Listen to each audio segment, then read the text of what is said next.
Chapter 13, Nervous Tissue. So stimuli, changes in the environment, are interpreted by your nervous system. And you have conscious control over your skeletal muscles to move, as we saw in the previous chapter.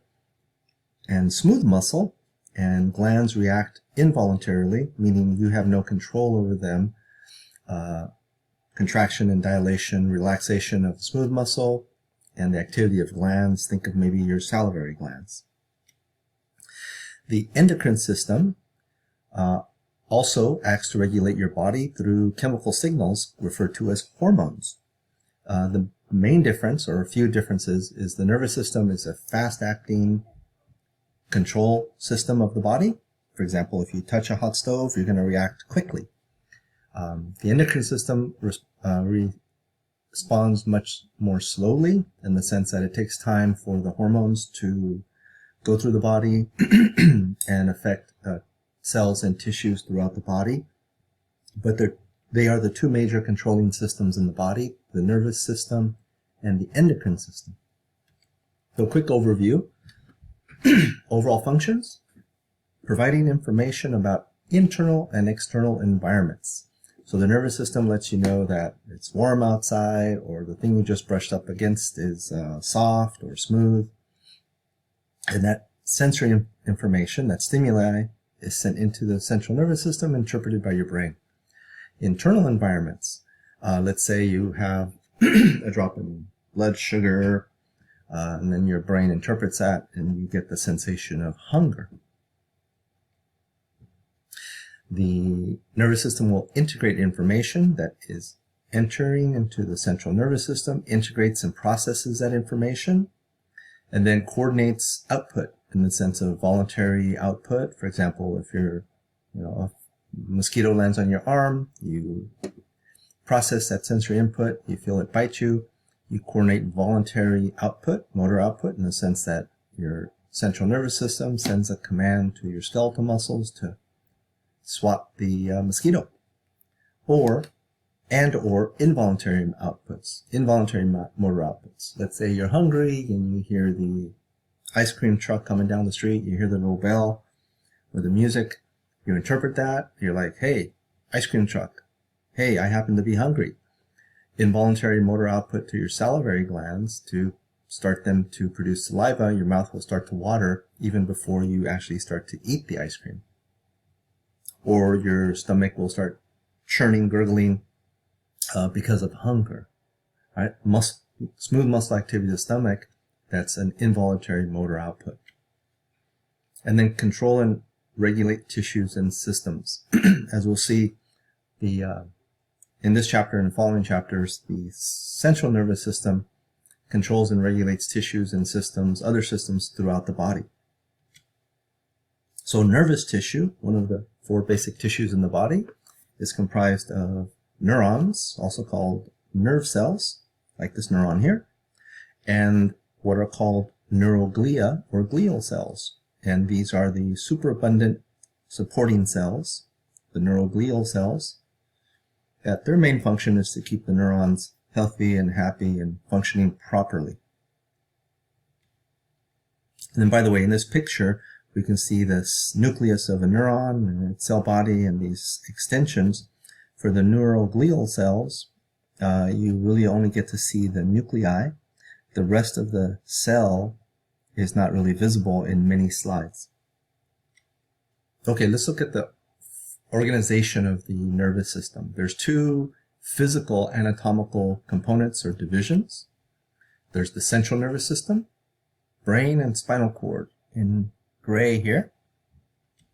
And then all the other associated nerves are called the peripheral nervous system, PNS, peripheral nervous system. And that comprises the peripheral, cranial, and spinal nerves coming off of the brain and nerves coming off of the spinal cord that innervate the entire body. And then in your figure 3.13.2, here's the central nervous system, brain and spinal cord, what it's supposed to do, and here's the peripheral nervous system and its functions as well, as we'll get to. So now, functional organization. The job All right, responsibility, the function of the central nervous system is to integrate, and process sensory input, information coming in from the environment, whether that environment's external or within the body. Then the brain will process that input and determine if anything is supposed to happen, if there's any output commands that are required. And the peripheral nervous system, its function is to pick up sensory information and send it into the central nervous system. So sensory input, and then also the peripheral nervous system does the work of the motor commands, the motor output that are deemed necessary by the central nervous system. So swatting the fly or mosquito, that's done by the skeletal muscle, which is an effector because it affects change. Or the activity of the glands at the salivary glands to produce saliva, for example. Those are all motor outputs that are deemed necessary and are sent out from the central nervous system. The peripheral nervous system has two divisions, afferent and efferent divisions. So afferent, sensory input is added, A for afferent, into the central nervous system. And that's what you see over here on your left. The afferent division is responsible for detecting and receiving stimuli and sending that sensory input into the central nervous system, the afferent division.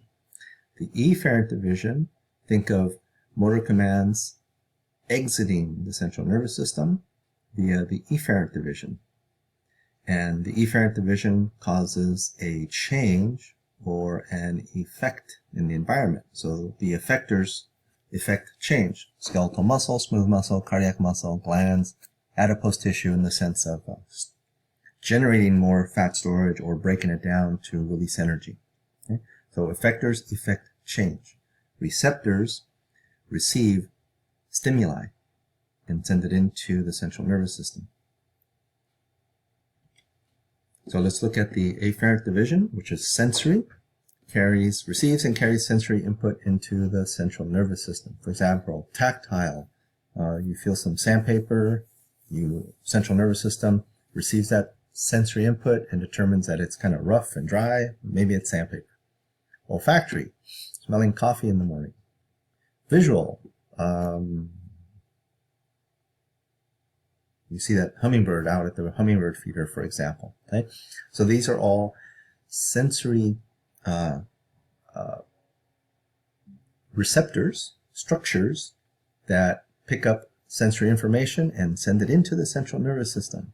So this figure here, the schematic, is showing you cross-section of the spinal cord, and one of the nerves, actually it's a root, coming out of the spinal cord, and another one here. We'll see later that they merge together and it's one spinal nerve, but one part of it is sensory, color-coded in blue.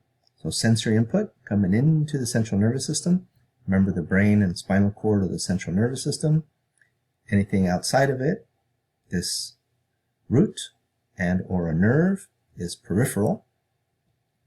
And then what we see going on in the central nervous system is that there are neurons that are sending a motor command out to an effector, in this case a muscle, which is an output. So let's kind of see how this all gets put together. So let's say on your skin, a mosquito lands on your skin and starts feeding, and you feel that. The reason you feel that is because you have nerve endings from sensory neurons, that these nerve endings are modified or structured to pick up tactile and or pain receptors in the skin. They are pain receptors in the skin that will detect that insect biting you. All right, that stimulates these neurons. That's a stimulus, the insect biting you. That stimulates these neurons, or in this case, this one neuron, and it sends a nerve impulse, an action potential along the neuron, and then that action potential through this neuron will enter into the central nervous system from the peripheral nervous system, from the afferent division, because sensory input is being added into the central nervous system. So that's one sensory neuron. It's showing that it's synapsing, contacting another neuron within the central nervous system, something called an interneuron that we'll get into later. Think of it as an in-between neuron between this one and this one. That interneuron in the central nervous system receives an action potential signal from that neuron via what's called a neurotransmitter. It stimulates this neuron to send a neurotransmitter to this next neuron, which is a motor neuron, color-coded in red.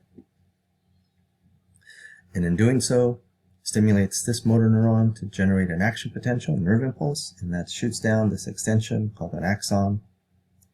And at the end of the axon terminals, it secretes another neurotransmitter, acetylcholine, that innervates the muscle fibers. And like we saw last chapter, initiates the whole sequence of events for muscle contraction.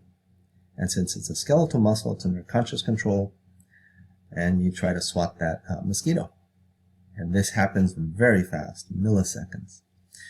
The diagram is somewhat simplified here, and what it's not showing you is that this interneuron will synapse, contact other neurons that are also sensory, that will send that sensory input up into the brain, where your brain can process that sensory input. Something's on my skin, something's biting me, and will shoot a signal down efferent neurons, and those will also synapse with this motor neuron to send the action potential down the end of the axons of the motor neuron to innervate a muscle fiber within the muscle, the whole sequence of events for muscle contraction, and you try to swat that fly. And again, this happens in milliseconds. Okay? But this is showing you the connection of the afferent division, sensory, and how it operates to pick up stimuli and send that information via an action potential into the central nervous system. Okay? So sensory neurons are responsible for detecting stimuli and sending that input, sensory information, via an action potential into the central nervous system. That is referred to as the afferent pathway, sometimes the sensory pathway. Now, the motor division, efferent division, motor output, carries motor output via action potential to an effector. This is a motor neuron, to muscles or, for example, glands. Like I talked about salivary glands. Let's say you hear the noise from the music from the ice cream truck. Sensory neurons in your ear that detect sound send that information, sensory input, into the spinal cord. And since it's in the ear, it would go right into the brain. So this would be the brain. Your brain interprets a sound. You recognize the sound from memory. Ice cream truck sends, your brain will send a motor command via the efferent division, motor neuron that would innervate, in this case, the salivary glands around the mouth, and they would release saliva into the mouth, and your mouth starts to water. In that example. Okay? So, efferent division comprised of motor neurons exiting the central nervous system. The pathway is the efferent pathway, sometimes called the motor pathway. So there's a lot going on in this figure, a lot to interpret, a lot to be able to explain, maybe a lot to learn. So maybe sketch this out. Good idea. All right, let's look at afferent and efferent divisions and their components, somatic and visceral. Somatic refers to body, think of like your skin, and visceral, think of your visceral organs like your stomach and or like heart, for example. So, afferent. What you see here, the arrows going into the central nervous system. Afferent division has somatic, visceral, and special sensory receptors. Somatic, here we go. Somatic sensory receptors monitor skeletal muscle, joints, body position, skin surface, like that mosquito biting you, for example, temperature, pain, pressure, all right? Sensory input on the body. Visceral, and we'll continue that on the next lecture.